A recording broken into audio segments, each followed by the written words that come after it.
How would you feel about sticking your hands into the mouth of one of the world's largest species of feline, the African lion? Well, for David Clarke, it's a pretty regular gig.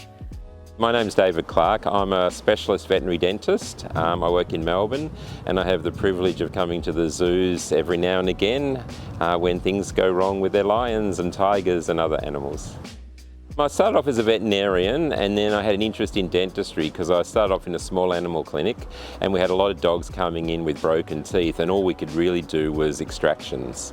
So I looked into it and I found that if I specialised in dentistry I could do more procedures like root canals or orthodontics and save teeth because I really just got sick and tired of taking them out. I just got fascinated with all the different facets of dentistry. Today he's doing back-to-back procedures on two very different species. Hi, I'm at Melbourne Zoo today doing some work on one of the binturongs called Baloo. He came over from the Singapore Zoo with a broken canine tooth and what I've done is a procedure called a root canal. To make the most of David and his assistant Tracy's time, the vet and keeping team will often book in a few procedures on the same day, requiring a huge amount of coordination between different departments. Binturongs are omnivores, eating both fruits, berries, and smaller animals such as rodents and birds. They're a nocturnal species that live in pockets of forest in Southeast Asia and are considered vulnerable in the wild.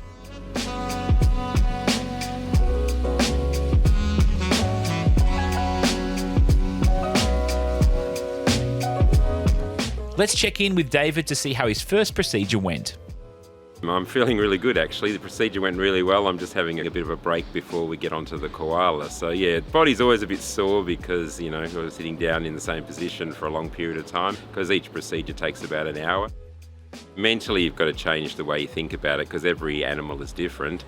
So for example, the binturong has a single rooted short tooth, whereas the koalas, they have quite longer teeth as well. So you've got to think about the procedure you're doing. Each animal is completely different. So for example, I was down at Werribee and I had a lion to do and the tooth really long, you're talking, like 12 centimetres long, where here the binturong was only 2 centimetres. So yeah, completely different animals. While carnivores like Sheru rely heavily on their teeth, mouth and gum health is important for animals from all walks of life. Your mouth needs to be healthy because they always say it's like the window to your general health because you have to eat. But the oral cavity itself needs to be healthy because if you have bacteria or infection in your mouth, it spreads throughout your whole body. So you could end up with kidney disease or liver disease or other problems like arthritis if you don't look after the teeth. So that's why we look after teeth and the oral cavities, especially the zoo animals. Sheru isn't the only big cat David's had the fortune of operating on. Here he is working on male tiger Hutan in 2021. Hutan was really having a dental recheck. He had a dental procedure done about 12 months ago and he'd had some root canal fillings at that time. So this was really a 12-month recheck after that. We did find a couple of complications with a couple of the teeth, but the others were looking great, so we did need to do some further work on 2 or 3 of those teeth. David Clarke is a veterinary dental specialist and he has done a lot of work around Australia on zoo animals, and he came in and helped us on this occasion. So he was performing a couple of extractions and replacing a couple of the root canals. It takes a lot of hard work to get an animal like Hutan onto the operating table. Regular hand injection training performed by keepers allowed for a stress-free start to the procedure.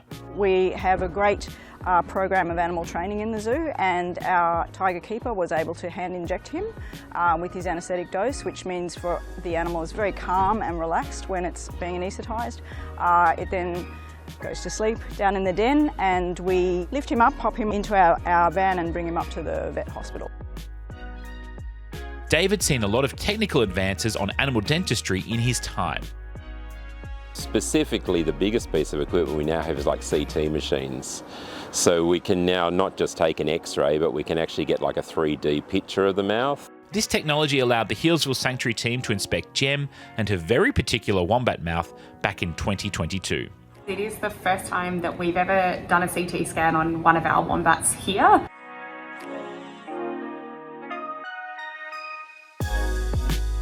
Her mouth is looking a lot better. She doesn't have any injuries inside her mouth, and her teeth are looking much, much better.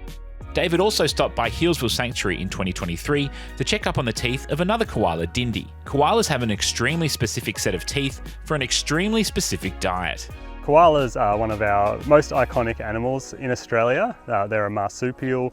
They sleep 18 to 20 hours every single day, and they have a really specialised diet of pretty much nothing but eucalyptus leaves. Koalas have got some big incisors at the front of their mouth which they use to nip off the eucalyptus leaves, and then they're going to use those big molars at the back of their mouth to really grind those leaves up.